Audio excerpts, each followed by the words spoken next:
الحمد لله وكفى وسلام على عباده الذين اصطفى أما بعد فأعوذ بالله من الشيطان الرجيم بسم الله الرحمن الرحيم يا أيها الذين آمنوا كلوا من الطيبات واعملوا صالحا إني بما تعملون عليم وقال رسول الله صلى الله عليه وسلم كسب الحلال فريضة بعد الفريضة أو كما قال صلى الله عليه وسلم.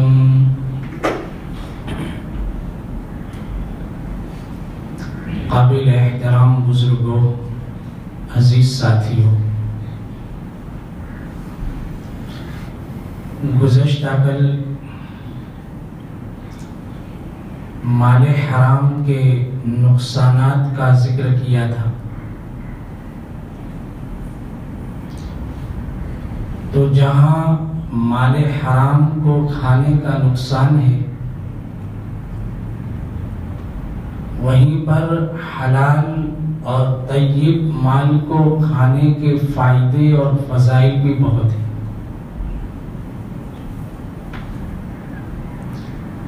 نقصان سے بچنا بھی ایک بہت بڑا فائدہ ہے،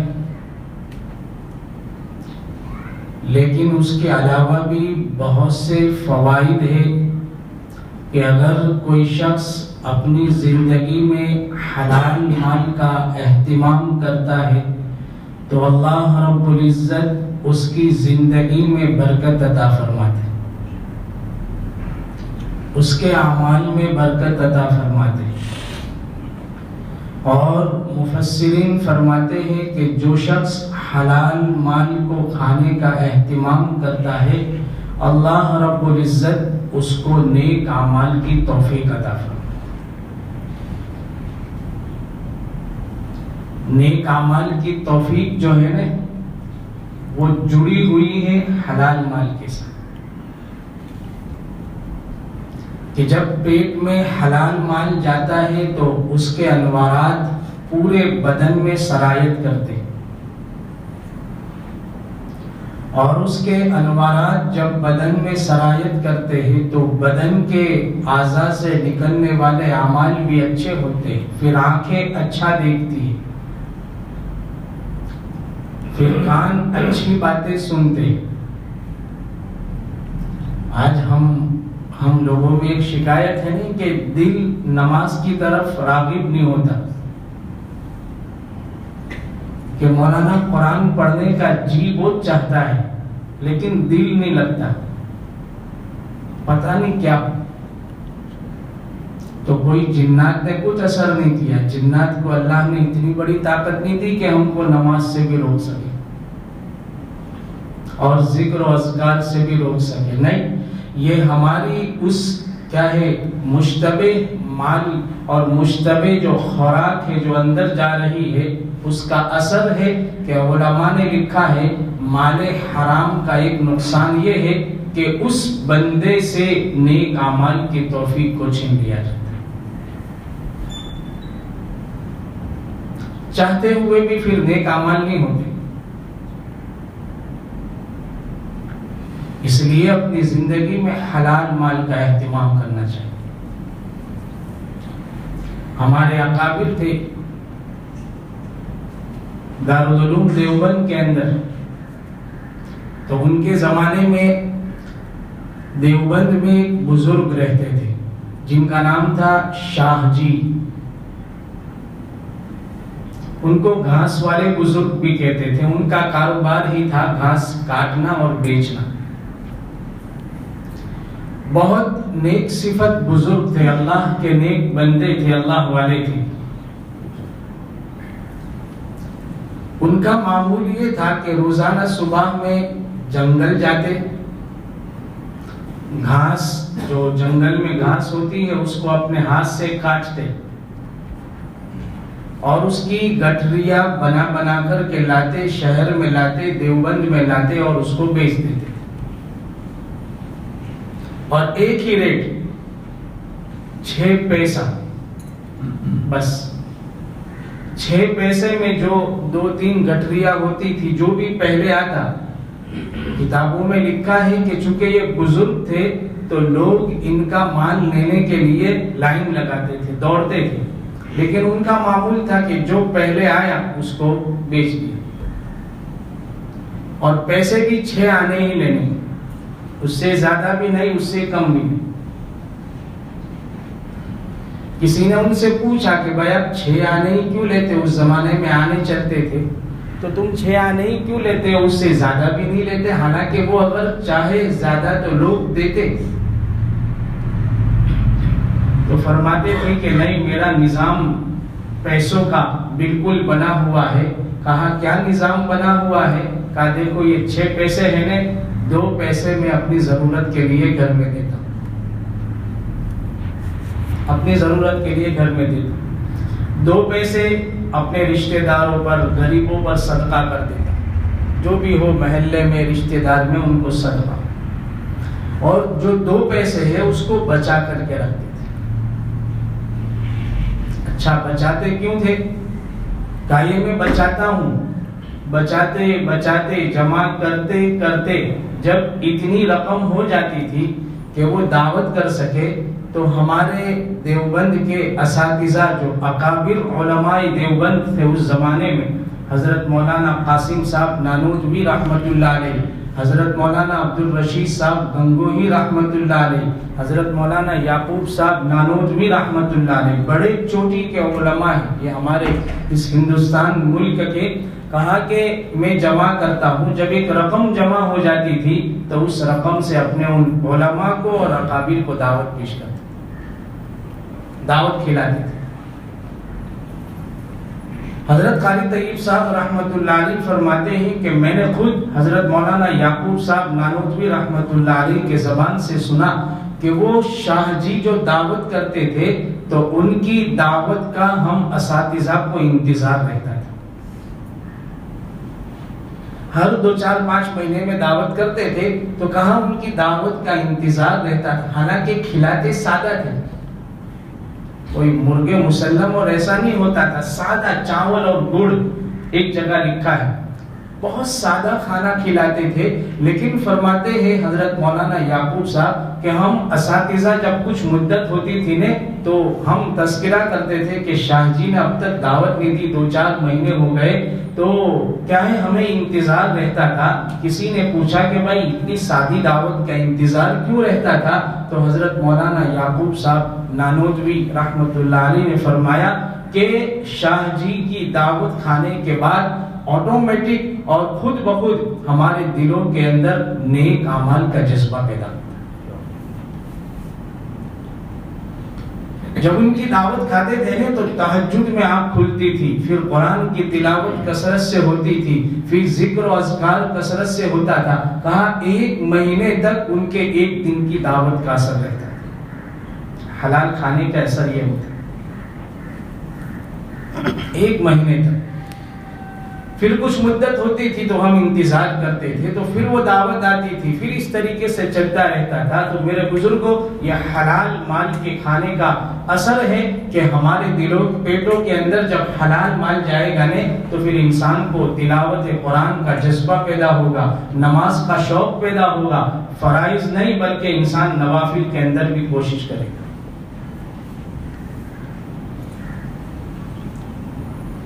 حضرت امام شافعی رحمت اللہ علیہ بہت بڑے اللہ والے گزرے جن کا مسلک چلتا ہے۔ امام شافعی رحمت اللہ علیہ کے شاگرد تھے امام احمد بن حنبل رحمت اللہ علیہ، جن کا مسلک مکہ مکرمہ میں چلتا ہے، یہ بھی بڑے عالم، یہ شاگرد ہے وہ استاد ہے۔ امام شافعی رحمت اللہ علیہ کی بیٹیوں نے، چونکہ امام شافعی کی بیٹیاں تھیں، گھر میں سے کہا، بیٹیوں نے کہا کہ ابا جان بہت لمبا زمانہ ہو گیا، کسی اللہ والے کو دعوت نہیں دیا، ہمیں شوق ہوتا ہے کہ ہم کچھ پکائے اور ہمارے ہاتھوں کا کھانا کوئی اللہ کا نیک بندہ کھائے، کسی کو بلاؤ، جذبہ دے۔ امام شافعی نے سوچا کہ بھائی بلائے تو کوئی اچھے کو ہی بلائے، چنانچہ ان کے شاگرد بھی تھے امام احمد اور بڑے اللہ کے نیک بندے تھے، تو امام احمد کو خط لکھا، مصر میں رہتے تھے، تو وہاں پر خط لکھا کہ بھائی میں آپ کی دعوت کرنا چاہتا ہوں، بہت لمبا زمانہ ہو گیا، آپ کی ملاقات نہیں ہو سکی، آپ کو دعوت پیش کرتا ہوں۔ امام احمد بن حنبل نے چونکہ استاد کا خط تھا تو فوراً جواب دے دیا کہ حضور ضرور میں حاضر ہوتا ہوں، فلاں اتنے دنوں کے بعد نکل کر کے انشاءاللہ میں فلاں وقت پر حاضر ہو جاؤں۔ چنانچہ یہاں پر امام شافعی رحمۃ اللہ علیہ نے اپنی بیٹیوں کو اطلاع دے دی کہ آ رہے ایک اللہ والے، یوں نہیں کہا میرا شاگرد ہے، ایک بہت بڑے اللہ کے نیک بندے آئے۔ اب گھر کی بیٹیوں نے، مستورات نے تیاریاں شروع کر دی، جو بھی ہو اس زمانے کے اعتبار سے۔ امام احمد بن حنبل رحمۃ اللہ علیہ تشریف لائے تو بڑے اعزاز سے امام شافعی رحمۃ اللہ علیہ کے گھرانے کی لڑکیوں نے دسترخوان بچھایا اور قسم کے کھانے پیش کیے اور گھر کا سارا کھانا وہاں رکھ دیا،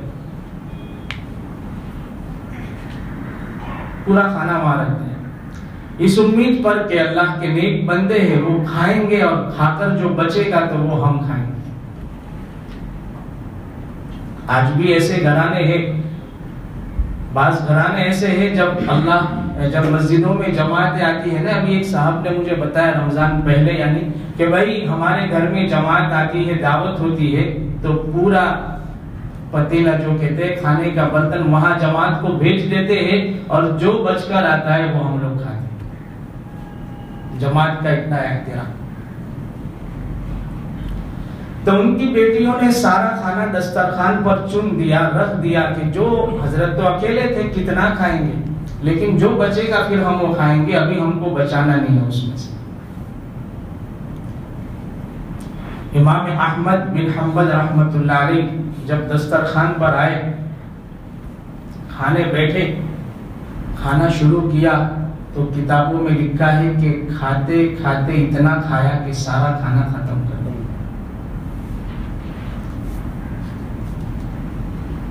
اب چونکہ ان کی بیٹیاں جو تھی، امام شافعی کی بیٹیاں، چونکہ بھائی ایک عام مزاج کیا ہے آج کل بھی ہے کہ بھائی جو اللہ والے ہوتے ہیں لوگ کیا سمجھتے ہیں کہ ان کی خوراک بھی کم ہونی چاہیے، اور ہمارے حضرت مفتی احمد صاحب خان پوری دامت برکاتہ فرماتے ہیں کہ لوگ سمجھتے اللہ والوں کو شادی بھی نہیں کرنی چاہیے، کہ وہ تو فرشتے ہوتے۔ تو لوگوں کا یہ مزاج ہے۔ اب چونکہ انہوں نے زیادہ کھانا کھا لیا امام احمد نے، تو امام شافعی کے سامنے جب برتن گئے ہیں، ان کی لڑکیوں کے سامنے جب برتن گئے کچن میں تو سب خالی، تو تعجب کرنے لگی کہ یا اللہ یہ کیسے اللہ والے، سب کچھ صفا چٹ کر دیا، خیر چلو ہوگا۔ شام کا وقت تھا، مغرب کی عشاء کی نماز کے لیے گئے، امام شافعی نے اپنی بیٹیوں کو کہا تھا، رات کا بھی قیام تھا وہیں، تو انتظام کر دینا۔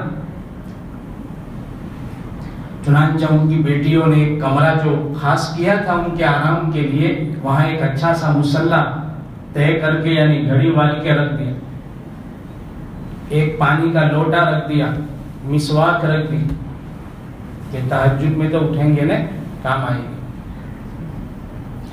ہٹ گئی امام شافعی، امام احمد مسجد گئے تھے، نماز کے بعد آئے، بات چیت ہوئی ہوگی اور پھر کمرے میں امام احمد چلے گئے سوئے۔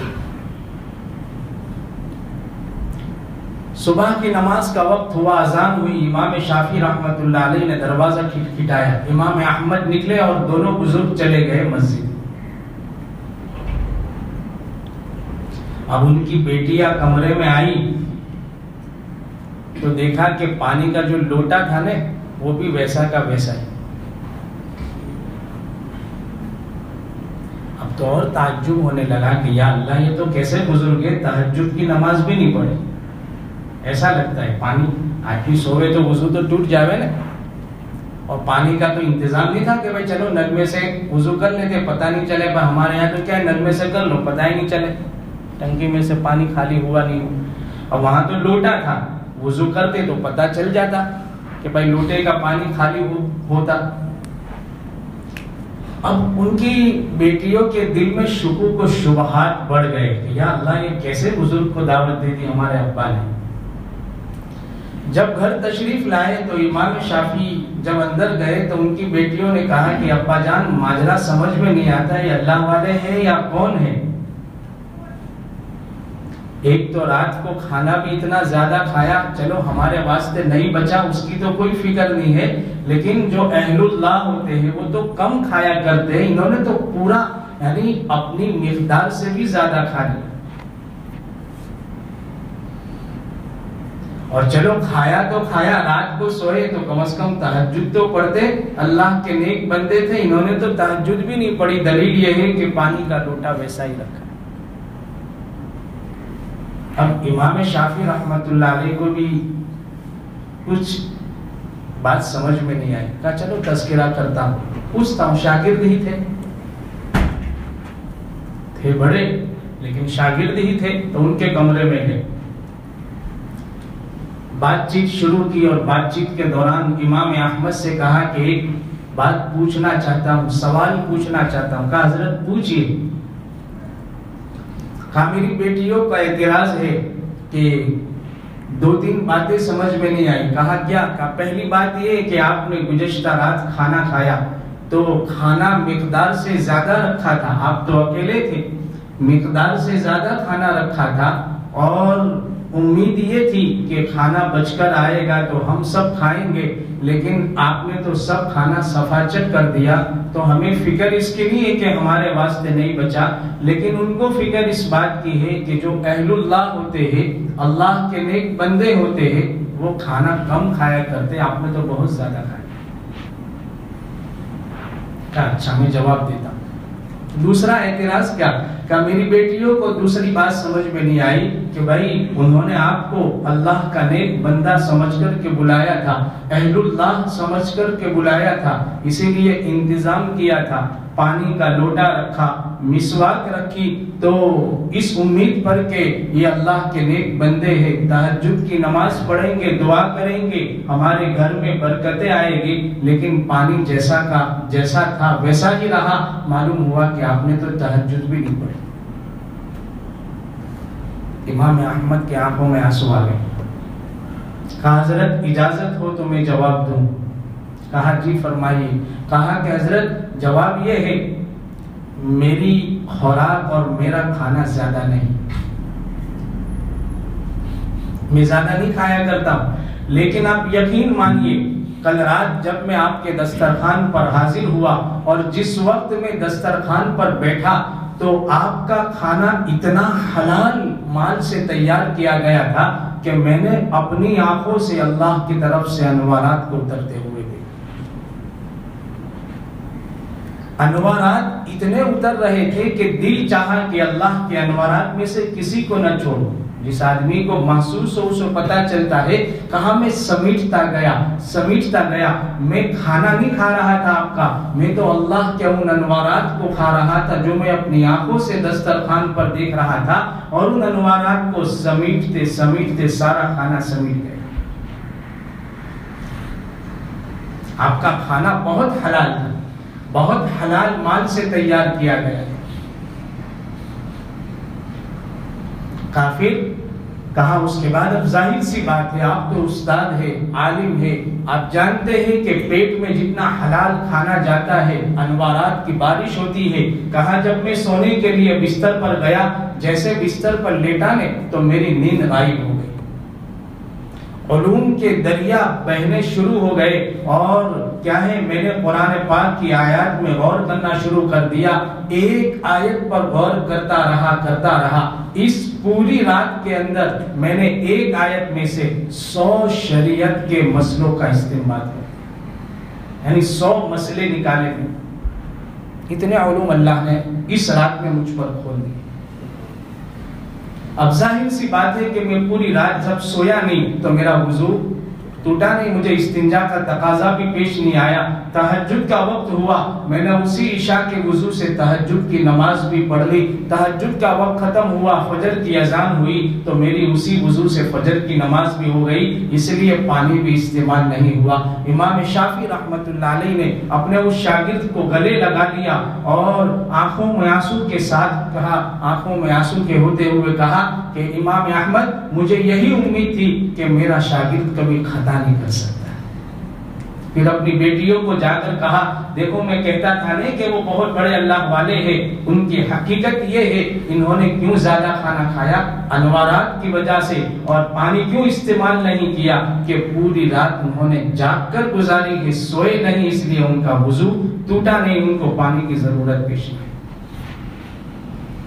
میرے بزرگوں، جب انسان حلال مال کا اہتمام کرتا ہے اللہ پاک کی طرف سے انوارات آتے ہیں۔ ایک اور واقعہ یاد آیا،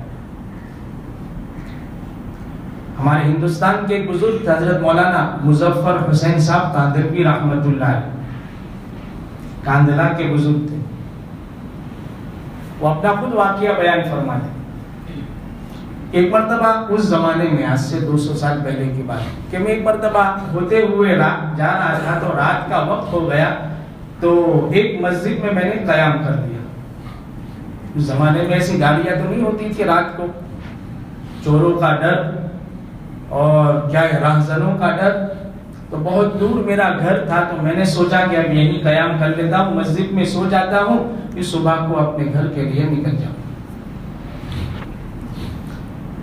ایک آدمی کی ملاقات ہوئی، دیکھا مغرب میں مجھے دیکھا، عشاء میں دیکھا، تو ایک صاحب نے مجھے دیکھا ہوگا کہ یہ مسافر ہے تو اپنے گھر سے میرے واسطے کچھ کھانا لایا اور 3 روٹیاں لائے، 3 روٹی لے کر کے آئے۔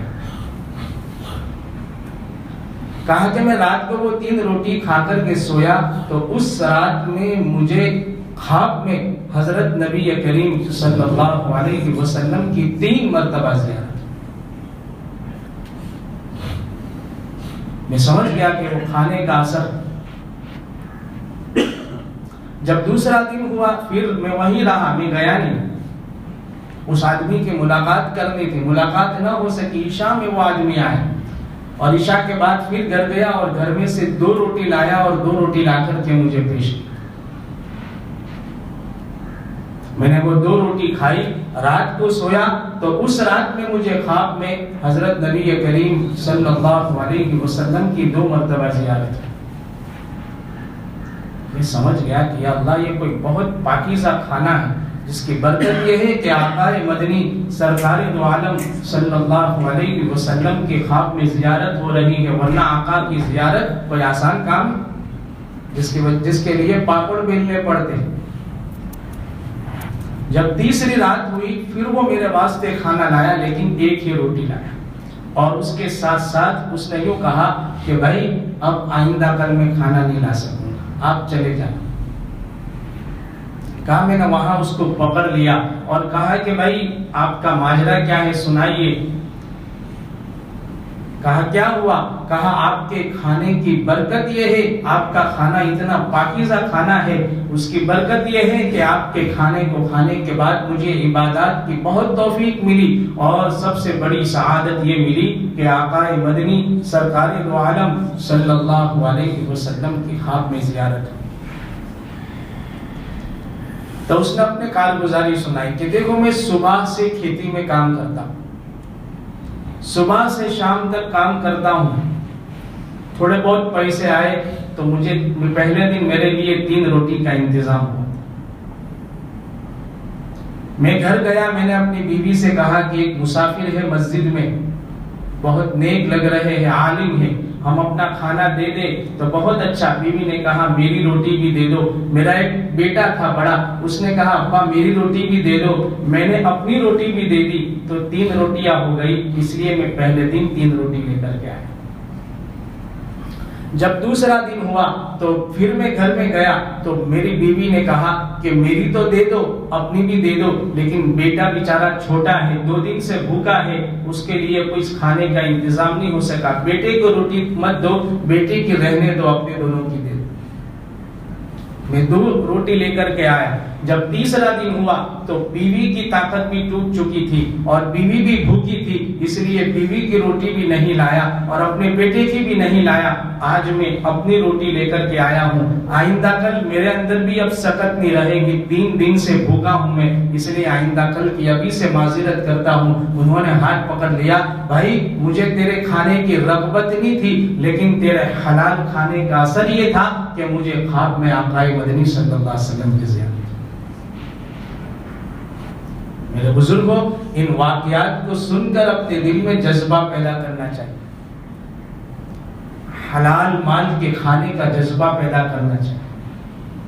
آج ہم میں حلال کا اہتمام نہیں رہا۔ ایک بات بتاؤں، میں لگے ہاتھوں مضمون چل پڑا ہے، مجھے آتے آتے یاد آئی بات کہ آج ہم گوشت کھاتے ہیں، مرغی کا ہو کہ بڑے کا، جو بھی ہو، خاص طور پر چکن کے معاملے میں مسئلہ سن لینا، شاید معلوم ہی ہوگا، شاید کا یقینا، لیکن اہتمام نہیں ہوتا، مجھے اس پر سے یاد آئے۔ آج ہمارے معاشرے کے اندر اس مرغی کے گوشت پر یا کسی بھی، آپ دیکھو شریعت کا ایک مسئلہ ہم جانتے ہیں کہ کسی بھی جانور کا جو حلال جانور ہے اس کو کھانا حلال کب ہے؟ جب اس کو شرعی اعتبار سے ذبح کیا گیا۔ مسئلہ تو جانتے ہیں، ہم بقرعید میں ذبح کرتے ہیں تو باقاعدہ امام صاحب کو بلاتے، بسم اللہ اللہ اکبر پڑھنے کے، ہے نا، یا کوئی عالم کو بلاتے، اہتمام کرتے ہیں نا، بسم اللہ پڑھی بھائی، اللہ اکبر۔ تو یہ صرف بقرعید کا مسئلہ نہیں ہے، پورے سال آپ جب بھی جانور کھانا چاہو تو آپ کیسے ذبح کرو؟ بسم اللہ اللہ اکبر۔ جس جانور پر، چاہے وہ مرغی ہو، چاہے وہ بکرے کا ہو یا کوئی اور ہو، ہم کو کھانے کے لیے شریعت نے یہ پابند بنایا کہ ذبح کرتے وقت بسم اللہ اللہ اکبر کہہ کر کے ذبح کرو۔ جس جانور کو اللہ کا نام لے کر کے ذبح نہ کیا گیا وہ حلال نہیں۔ وَلَا تَأْكُلُوا مِمَّا لَمْ يُذْكَرِ اسْمُ اللَّهِ عَلَيْهِ، اللہ فرماتے جس پر اللہ کا نام نہ لیا گیا اسے تم نہیں کھا سکتے، وہ حرام ہے۔ آج ہمارے مارکیٹ میں اس سلسلے میں بہت ہوتا ہے، اس میں خاص طور پر جو یہ اگر کوئی مرغی کی گوشت بیچنے والا ہوں، میں اس سے معذرت کرتا ہوں، ایک عمومی بات کرتا ہوں، بسم اللہ اللہ اکبر کہہ کر ذبح کرنے کا رواج بہت کم، اور میں صرف ویسے ہی نہیں کہتا ہوں، اپنی آنکھوں سے دیکھی ہوئی بات کہتا ہوں۔ سید پورہ مارکیٹ میں 2 دکان والوں سے میری بحث بھی ہو چکی، اللہ کے بندے سمجھتے ہی نہیں، وہ میری بحث اس بات پر ہوئی، وہ مجھے کہتے ہیں مولانا ہم مسئلہ جانتے، ہم کو خبر ہے، ہم بھی مسلمان ہیں، ہمارے دل میں بھی اللہ ہے، ہم کافر نہیں ہیں۔ میں نے کہا بھائی تم مسلمان ہو، مجھ سے اچھے مسلمان ہوں گے، مجھے اس سے کوئی لین دین نہیں، اور تم اللہ کے، اور آپ مجھ سے بڑے اللہ کے عاشق ہوں گے، لیکن شریعت کا مدار اللہ کے عاشق، اللہ کے عشق پر نہیں ہے، بلکہ شریعت کے مسئلے کا مدار تو ہے کہ ذبح کرتے وقت بسم اللہ اپنی زبان سے پڑھو۔ اس لیے ہم جہاں سے گوشت، یہ بھی ایک حرام ہے، ہم جہاں سے گوشت خریدتے ہیں اس کو یا تو پابند بناؤ کہ بھائی ہمارے سامنے ذبح کرو۔ میں نے ایسی جگہ سے گوشت خریدنا چھوڑا ہے، اور چھوڑا نہیں ہے، بہت سے کو چھوڑوایا، کہ ہمیں جب معلوم ہے کہ بھائی یہ نہیں پڑھتے بسم اللہ، خاص طور پر ایک مفتی صاحب کہہ رہے جب لوڈ آتا ہے نا، یعنی شادی کے موقع پر بھائی 200 پیس ذبح کر کے دو، 300 پیس دو، 100 کلو 200 کلو جو بھی ہو، جیسی جیسی شادی ہوتی ہے۔ اب وہ کیا کرتے، ایک بھائی کہہ رہے تھے کہ واقعی میں، وہاں اندر کے بھائی کہہ رہے تھے کہ واقعی میں جب لوڈ ہوتا ہے نا تو کوئی بسم اللہ نہیں پڑھتا، وہ بول دیا دھڑا دھڑ کاٹ کاٹ کے پھینکتے ہو۔ مسئلہ یہ ہے اگر کوئی شخص جانور کو ذبح کرتے وقت بھول سے بسم اللہ بھول گیا تو ہمارے یہاں جائز ہے کہ بھائی ایسے جانور کو کھا سکتے ہیں، لیکن میں آپ سے ایک سوال کرتا ہوں، کیا 200 پیس کے اندر 200 کے 200 پیس میں بھول ہو سکتی ہے؟ یہ سمجھ میں آئے بھائی؟ بھول ایک جانور کو، ایک مرغی کو ذبح بھائی یاد نہیں رہا، چلو اب تو یاد آ گیا، اس معاملے میں کوتاہی مت برتو، ورنہ تم اپنے پیسوں سے خرید کر بھی حرام گوشت اپنے پیٹ میں ڈال دو۔ تو سخت ہے اس کی وعید۔ اور بعض ایسی جگہوں کے بارے میں ہم نے سنا، معتبر ذرائع سے سنا، ایک دوسری جگہ کے بارے میں سنا، میں نام تو نہیں لیتا ہوں، وہاں بتلانے والوں نے بتلایا کہ مردہ جانور بھی وہ دے دیتے۔ کا احتیاط کرو، یہ ہمارے معاشرے کی بات کر رہا ہوں، ہمارے شہر کی۔ حرام صرف وہی نہیں ہے جو حرام آئے، بلکہ حرام طریقے سے ذبح کیا ہوا، یعنی حلال غیر حلال طریقے سے ذبح کیا ہوا جانور بھی حرام ہو جائے۔ باریک باریک مسئلے ہوتے، ہم اس کی طرف توجہ نہیں کرتے۔ بہت سے لوگوں کا اہتمام ہے، الحمدللہ ہمارے شہر میں تو بہت کچھ اس کے بارے میں بیداری ہے کہ اب وہ گوشت کو خریدنے میں اہتمام کرتے ہیں کہ بھائی کون نیک ہے، کون بسم اللہ پڑھتا ہے اور پڑھ کر کے ذبح کرتا ہے۔ میں نے بہت سو کو مسئلہ بتایا، یہ ہمارے یہاں ایک رواج ہے کہ بھائی گوشت خریدنے جاتے، جو مرغی کی بات کرتا ہوں، 50 کا دو، 100 کا دو۔